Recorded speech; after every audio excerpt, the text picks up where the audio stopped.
हर चुनौती एक अवसर है छिपा हुआ।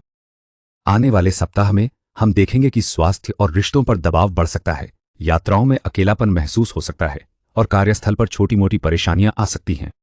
क्या ये चुनौतियां आपके साहस को कम करेंगी? क्या परिवार के साथ संबंधों में तनाव बढ़ेगा?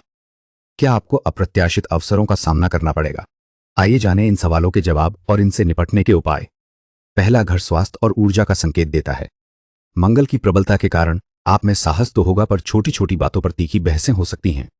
किसी योजना में देरी होने पर झुंझलाहट महसूस होगी और बिना सोचे कुछ कह सकते हैं। गुरु ग्रह का प्रभाव आपको अनुभवी व्यक्ति से उपयोगी सलाह दिलाएगा, जिससे दीर्घकालिक योजनाओं में स्पष्टता आएगी। फिर भी राहु की वजह से मन में एक बेचैनी रहेगी और आप बिना किसी ठोस कारण के किसी चीज की ओर आकर्षित हो सकते हैं। रात के समय विचारों में उलझना सामान्य रहेगा। दूसरा, घर परिवार और वाणी का है। इस समय सुखद वातावरण महसूस होगा। शायद घर में कुछ नया लाने की इच्छा जागेगी, जिससे सौंदर्य बढ़ेगा। रिश्तों में मधुरता आएगी, पर कभी कभी छोटी बातों पर मन उदास भी हो सकता है। दिन भर भावनाओं का उतार चढ़ाव रहेगा, इसलिए शब्दों को ध्यान से चुनना महत्वपूर्ण होगा। रात के समय मानसिक शांति पाने के लिए एकांत आवश्यक है। परिवार के सदस्यों के साथ बातचीत में सावधानी बरतें, क्योंकि भावनाएं प्रबल रहेंगी और गलतफहमी की संभावना बनी रह सकती है। तीसरे, घर में केतु का प्रभाव दिख रहा है, जिससे यात्राओं में कुछ अलगाव महसूस हो सकता है। छोटे भाई बहनों से दूरी या संवाद में कमी भी देखी जा सकती है। मंगल की स्थिति के कारण बात करने में तीखापन आ सकता है और छोटी मोटी दुर्घटनाएं होने की आशंका है। रात के समय बेचैनी और किसी चीज के प्रति तीव्र इच्छा उत्पन्न होगी, जो ध्यान भटकाने वाली हो सकती है।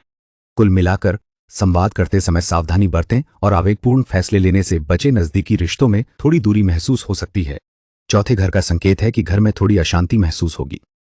मां के स्वास्थ्य को लेकर कुछ चिंता रहेगी, लेकिन चंद्र की स्थिति के कारण भावनाएं प्रबल होंगी और छोटी छोटी बातों पर मन विचलित हो सकता है। वाहन चलाने या रखरखाव से संबंधित कुछ परेशानी आ सकती है। मंगल के प्रभाव से आवेगपूर्ण निर्णय लेने से बचें।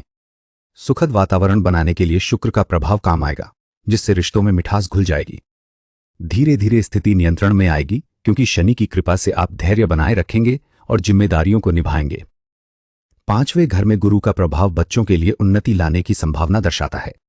उनकी पढ़ाई में रुचि बढ़ेगी और वे किसी अनुभवी व्यक्ति से मार्गदर्शन पा सकते हैं। राहु की वजह से मन में कुछ इच्छाएं उत्पन्न होंगी, जो शायद आपको दूर कहीं जाकर कुछ नया सीखने के लिए प्रेरित कर सकती हैं। रिश्तों में थोड़ी बेचैनी महसूस हो सकती है, लेकिन यह अनुभव ज्ञानवर्धक साबित होगा। रात के समय विचारों का शोर बढ़ सकता है और आप किसी रहस्यमय चीज को जानने के लिए उत्सुक होंगे। कुल मिलाकर यह समय आपके जीवन में नई दिशाएं लाने वाला रहेगा। छठा, घर दर्शा रहा है कि कार्यस्थल पर कुछ छोटी मोटी परेशानियां आ सकती हैं, लेकिन बुध ग्रह की वजह से आप समझदारी से उनका सामना करेंगे। किसी पुरानी देनदारी को निपटाने का अवसर मिल सकता है और बातचीत में कुशलता से स्थिति संभालने की क्षमता बढ़ेगी। सहकर्मियों के साथ तालमेल ठीक रहेगा, जिससे काम आसानी से हो जाएगा। स्वास्थ्य संबंधी मामूली चिंताएं दूर होने की संभावना है, लेकिन आपको छोटी छोटी बातों पर ध्यान देना आवश्यक होगा। अप्रत्याशित रूप से कोई जानकारी प्राप्त हो सकती है, जो आपके लिए उपयोगी साबित होगी। सातवें, घर में शुक्र का प्रभाव रिश्तों में मिठास लाएगा। आप जीवन साथी के साथ सुखद समय बिताएंगे और घर को सजाने में रुचि लेंगे। गुरु ग्रह की कृपा से किसी अनुभवी व्यक्ति का मार्गदर्शन मिलेगा, जो आपके व्यावसायिक योजनाओं को स्पष्ट करने में सहायक होगा। और शनि ग्रह की वजह से कानूनी मामलों में सावधानी बरतना आवश्यक है। धैर्य से काम लें। केतु ग्रह आपको कुछ समय के लिए अलग थलग महसूस करा सकता है, जिससे आप अपने लक्ष्यों पर ध्यान केंद्रित कर पाएंगे और नई दिशाओं का चिंतन कर सकेंगे। तो आठवें, घर में मंगल और चंद्रमा का प्रभाव दिख रहा है। परिवार में छोटी छोटी बातों पर तीखी बहसें हो सकती हैं, खासकर संपत्ति के बंटवारे को लेकर। किसी करीबी की बातों से मन थोड़ा आहत हो सकता है, जिससे भावनाएं उथल पुथल कर देंगी। रात के समय मानसिक बेचैनी महसूस होगी और नींद में खलल पड़ सकता है। घर में छोटी छोटी परेशानियां आएंगी, जो शांति भंग करेंगी। और शारीरिक थकान या मामूली चोटने की भी आशंका है, इसलिए सावधानी बरतें। कामकाज में जल्दबाजी करने से बचें, अन्यथा निराशा हाथ लग सकती है। नौवें, घर में गुरु की स्थिति आपको पिताजी से मार्गदर्शन प्राप्त करने में मदद करेगी। आपके जीवन में ज्ञान का प्रकाश बढ़ेगा और आप किसी अनुभवी व्यक्ति के परामर्श से लाभान्वित होंगे। मंगल के प्रभाव से छोटी छोटी बातों पर क्रोध आने की संभावना है, इसलिए संयम रखना आवश्यक होगा। राहु के कारण मन में कुछ इच्छाएं उत्पन्न होंगी, जो आपको अनावश्यक खर्चों की ओर ले जा सकती हैं। केतु का प्रभाव और थोड़ा अलग थलग महसूस करा सकता है, जैसे कि आप अपने आसपास के लोगों से दूर हो रहे हों। लंबी यात्राओं पर जाने की आपकी योजनाएं अब आकार लेने लगेंगी। 10वें भाव में शनि का प्रभाव कार्यस्थल पर स्थिरता लाएगा। आप किसी पुराने मामले को निपटाने में धैर्य रखेंगे और जिम्मेदारी से काम करेंगे। दिनचर्या में अनुशासन बनाए रखने की आवश्यकता होगी, जो शुरुआत में थोड़ा कठिन लग सकता है, लेकिन धीरे धीरे आपको इसका लाभ मिलेगा। शुक्र ग्रह के कारण कार्यक्षेत्र में सुखद माहौल रहेगा। सहकर्मी आपके साथ स्नेहपूर्ण व्यवहार करेंगे। आप अपनी कलात्मक रुचियों को विकसित करने का अवसर पा सकते हैं और छोटी छोटी खुशियों से संतुष्ट रहेंगे। सार्वजनिक रूप से आपकी छवि बेहतर होगी।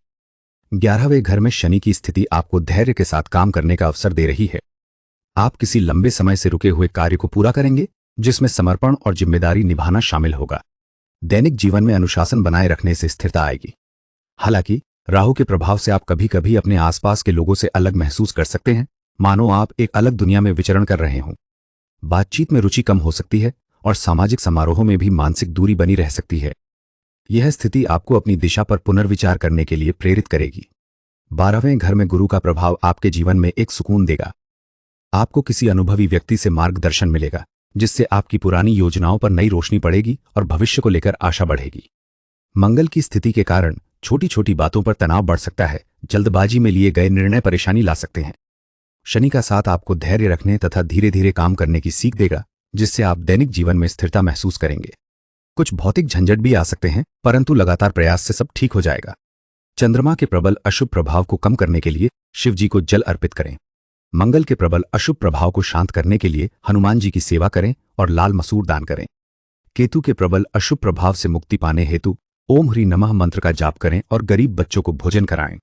दोस्तों, आशा है कि हमारा प्रयास आपको सही दिशा दिखाने में सहायक रहेगा। कृपया अपने सुझाव देना, लाइक और सब्सक्राइब करना न भूलें। धन्यवाद।